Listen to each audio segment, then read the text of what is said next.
নমস্কাৰ বন্ধুসকল, পুনৰ এটা নতুন ভিডিঅ' লগলৈ পুনৰ আহিছোঁ আপোনালোকৰ মাজত। আৰু আপোনালোকে সকলোৱে গম পাইছে এতিয়া বিহুৰ একদম ওচৰত আছে আৰু সেইবাবে বিহুৰ প্ৰস্তুতি কেনেদৰে চলাইছে বিহুৰ দলসমূহে, তো তাৰে আভাস দেখুৱাবলৈ আপোনালোকক মই আৰু এয়া বন্ধু ৰাতুল ওলাইছোঁ। আমি চোলাধৰালৈ হয় নাই জেগাটো? চোলাধৰালৈ ওলাইছোঁ আৰু বন্ধুৰ নিমন্ত্ৰণ ক্ৰমে। আৰু তাহাঁতৰ এটা দল আছে বিহু দল, আৰু বিহু দলটো হৈছে সাতভনী বিহু দল। আৰু এই সাতভনী বিহু দলৰ প্ৰেক্টিচ কেনেকুৱা চলিছে তাকে চাবৰ বাবে মই ওলালোঁ। সি মোক নিমন্ত্ৰণ জনোৱাৰ বাবে আপোনালোককো দেখুৱাম, চাব। আৰু এতিয়া বিহু বতৰ ভাল লাগিব বুলি ময়ো আশা কৰিছোঁ। আপোনালোকে ভাবিব যদি ভাল লাগে তেতিয়াহ'লে কমেণ্ট এটা কৰি দিব। তো চাওক, আমি ভিতৰলৈ সোমাই যাম। মানে লোকেশ্যনটো অলপ খেলি মেলি হৈ পেলাই আগলৈ গুচি গৈছিলোঁ। এতিয়াহে আমি জেগাত আহি পালোঁহি। হনুমান মন্দিৰ আছে ওচৰত, হনুমান মন্দিৰৰ লগতে আছে। সি কৈছিলে, কিন্তু এই হনুমান মন্দিৰভাগ আজিহে দেখিছোঁ, সেইকাৰণে ধৰিব পৰা নাছিলোঁ। বাকী এইফালে আছে, তাত লাগি আছে ৰাইজ। আৰু আমি এতিয়া গৈ আছোঁ। চাই থাকক নিমন্ত্ৰণ জনোৱা ব্যক্তিজন, এই নিমন্ত্ৰণ জনাই মাতি আনিছিলে আমাক, ভাল লাগিলে। তো চাবলৈ পাম, আপোনালোককো দেখুৱাব পাৰিম বিহু বতৰ কেনেকুৱা হৈ আছে এতিয়া আমাৰ যোৰহাটত। আপোনালোকে গম পাইছে মই আহিছিলোঁ বিহু ব্লগ বনাবৰ কাৰণে, কিন্তু ইয়াত আহি পেলাই এটা ইণ্টাৰেষ্টিং বস্তু দেখিলোঁ, যিটো বস্তু মই নিজৰো চাই ভাল লাগিছে, আপোনালোককো দেখুৱাওঁ বুলি ভাবিলোঁ আৰু সকলোৰে দৰকাৰীও হয়। আপোনালোকে এই টেবুলখনত দেখিছেনে, প্লাষ্টিকৰ টুকুৰা টাইপৰ বহুত বেলেগ ধৰণৰ কালাৰ আছে ইয়াত। আৰু হয়তো কি আপোনালোকে মই নক'লে গম নাপাব। আৰু এয়া হৈছে চাবোন, নিজৰ হাতেৰে বনোৱা চাবোন। আৰু এয়া বনাইছে কোনে? আৰু মোৰ লগৰ বুলিয়ে ক'ব লাগিব, ফ্ৰেণ্ডে হয়। মোৰ নাম নিখামণি বৰা। মই এয়া চাবোন বনাইছোঁ। এই পিচ হৈছে অমিতা, যিহেতু আমাৰ ছালৰ কাৰণে খুব উপযোগী, তো মই নিজ হাতেৰে বনাইছোঁ। এয়া হৈছে নিমপাত, আপোনালোকে জানেই খজুৱতি বা তেনেকুৱা ধৰণৰ স্কিনৰ যিকোনো প্ৰব্লেমৰ কাৰণে নিমপাতৰ ৰস বা নিমপাত খুবেই উপযোগী। তো মই মোৰ অকণমান এটা বিজনেছ টাইপৰে ষ্টাৰ্ট কৰিছোঁ। নিমপাত, কমলা ৰস, অমিতা, গাখীৰ, চাউলৰ গুড়ি, তেনেকৈ কিছুমান ঘৰুৱা সামগ্ৰী দি পেলানি চাবোন তৈয়াৰ কৰিছোঁ। ছালৰ কাৰণে খুব উপযোগী, আপোনালোকে ব্যৱহাৰ কৰি চাব পাৰে। যদি কাৰোবাক প্ৰয়োজন হয় মোৰ লগত যোগাযোগ কৰিব পাৰে। কোন পিচ মানে কিহৰ পৰা বনাইছে দেখুৱাই দিব এবাৰ। এই পিচ অমিতাৰ পৰা বনাইছে চাবোন, হয়। আৰু এই পিচ নিম, কিন্তু ইয়াত নিমৰ পৰিমাণটো অকণমান বেছিকৈ আছে কাৰণে অকণমান ক'লা কালাৰটো ব্লেক টাইপৰ আহিছে, কিন্তু এইটো ৰংটো নীলা হয়।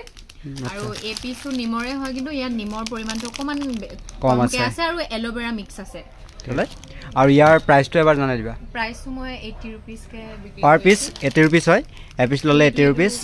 অৰ্গেনিক হয় আৰু ইয়াত কোনো কেমিকেল মিক্স নাই, তো গতিকে এফৰ্ডেবল হয়। আৰু মানে 80 ৰুপিজকৈ মই বিকিছোঁ। মোৰ যিহেতু ইয়াত মেকিং চাৰ্জ বা কাৰেণ্টৰ বিল, ইয়াত যিখিনি ইনগ্ৰেডিয়েণ্ট মিক্স আছে, বা মই অমিতাটো কিনি আনিছোঁ, নিমপাত মানে ছিঙি আনিছোঁ, সেইখিনি বনাওঁতে মানে এইটো যিহেতু অৰ্গেনিক হয় আৰু স্কিনৰ কাৰণে খুব উপযোগী হয়। তো আমিতো এনেও পেয়াৰ্ছ বা ডাভ এনেকুৱা যিকোনো ধৰণৰ চাবোন বিভিন্ন দামত আমি কিনিয়ে থাকোঁ, আৰু আমাৰ চাবোন বহুত বেছিয়ে প্ৰয়োজন। প্ৰতিদিনে আমাৰ চাবোন নহ'লে দিনটো আৰম্ভই নহয়। তো গতিকে 80 ৰুপিজকৈ মই বিকি আছোঁ।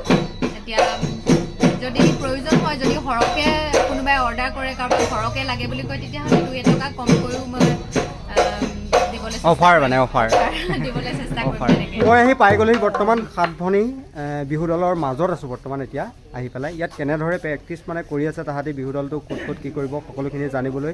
আৰু মোৰ লগৰ দিনটো ক'ত গ'ল? ইয়ে মোক নিমন্ত্ৰণ জনাইছিলে সেই বিহু দলটিৰ মাজলৈ এতিয়া, কাৰণ আমাৰ বিহু সমাগত আৰু সেই বিহু ওচৰ পাইছে। কেনেদৰে চলি আছে প্ৰস্তুতি তাকে দেখুৱাবলৈ মই আহি পাই গ'লোহি। এয়া সাতভনী বিহু দল ন? সাতভনী বিহু দল।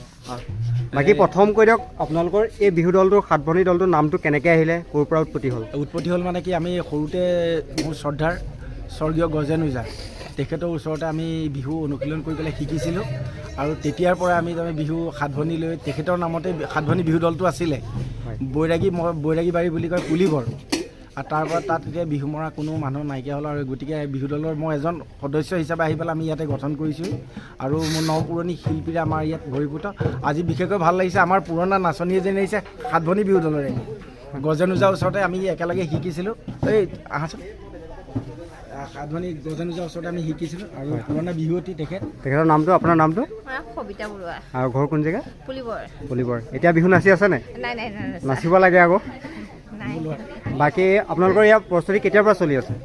প্ৰস্তুতি আমাৰ বেছি দিন হোৱা নাই আমি প্ৰত্যেক দেওবাৰে কৰিছোঁ মানে দুটা দেওবাৰ পাৰ হৈ গৈছেহে হয় দুটা দেওবাৰ পাৰ হৈ গৈ পেলাই আজি থাৰ্ডটো দেওবাৰ আজি আপুনি বিশেষকৈ আপুনি অহাৰ কাৰণে আমি বেছি ভাল পাইছোঁ মোৰো বহুত ভাল লাগিছে আপোনালোকৰ ইয়ালৈ আহি পেলাই সাতভনী শিল্পী সমাজৰ তৰফৰ পৰা আপোনাক অশেষ ধন্যবাদ জ্ঞাপনো কৰিছোঁ ধন্যবাদ আৰু আগলৈ আমাক এনেকৈ দিয়া পৰামৰ্শ দি যাব বুলি আমি আশাৰে বাট চাই ৰৈছোঁ আছোঁ সদায় আছোঁ লগত আছোঁ আমাৰ সংস্কৃতি আমি জীয়াই ৰাখিবই লাগিব হয় হয় আৰু বিহু প্ৰায় এয়া নাচনীও আছে নাচনীকেইজনীকো এবাৰ চিনাকি কৰাই দিছোঁ বাকী তোমাৰ নামটো ঘৰ কোন জেগা ইয়াতে নে মালোৱালী বাইপাছৰ পৰা বাকী তোমালোকৰ তোমাৰ কি ক'লা নামটো বৰ্ষা গগৈ তোমাৰ ঘৰ তৰাজানৰ পৰা আৰু তোমাৰ ময়ূৰী দত্ত তোমাৰ ঘৰ চাৰিঙীয়া আৰু বাকী তোমাৰ তোমাৰ ঘৰ তৰাজান আৰু তৰাজান তোমাৰ তৰাজান মানে য'ৰ ত'ৰ পৰা আহি পেলাই ইয়াত প্ৰেক্টিচ কৰি আছে আৰু বাকী আমাৰ ঢুলীয়াও আছে ইয়াত তোমাৰ নামটো অমিত কলিতা অমিত কলিতা এতিয়া ঢোলটো তাৰ কাণত দেখিছোঁ প্ৰথমে কিন্তু বাঁহী বজাই থকাই দেখিছিলোঁ বাঁহী তুমি বজাইছা নেকি অকণমান বজাই পেলাই দেখুৱাই দিবা ব্লগটোৰ মাজত এৰি দিম আৰু বাকী আমাৰ কণমানি ভাইটি এটাই ঢোল মানে লগত শিকিবলৈ আহি পেলাই ইয়াত ঢোলটো লৈ বজাই আছে আৰু তুমি এনেই ক'ৰবাত শিকি আছানে নে ইয়াতে শিকিছা শিকি আছা তোমাৰ নামটো কি পঢ়ি আছা তুমি এইটোলৈ পাবা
আমাৰ প্ৰাণ হয় আৰু সেই বিহু প্ৰস্তুতি কেনেদৰে চলাইছে সাতভনী মানে বিহু দলটিয়ে আৰু বাকী আমাৰ এই যে সময়টোত মই উপস্থিত হ'ব পাৰিলোঁ এয়া হৈছে মোৰ বন্ধু জিন্টুৰ কাৰণে আৰু তাকো বহুত বহুত মানে ধন্যবাদ জনাইছোঁ আৰু আজি ইয়াৰ পৰাই মই এই ব্লগটো মানে মই সামৰণি মাৰিছোঁ পুনৰ এটা নতুন ভিডিঅ' লগলৈ পুনৰ আহি আছোঁ আপোনালোকৰ মাজত এইদৰে সদায় ভিডিঅ'বোৰ চাই থাকিব আৰু ভাল লাগিলে লাইক কৰিব কমেণ্ট কৰিব লগতে নতুনকৈ যদি কোনোবা আহিছে তেতিয়াহ'লে চেনেলটো ছাবস্ক্ৰাইব কৰি দিব তো সকলোকে ধন্যবাদ বাই বাই বাই বাই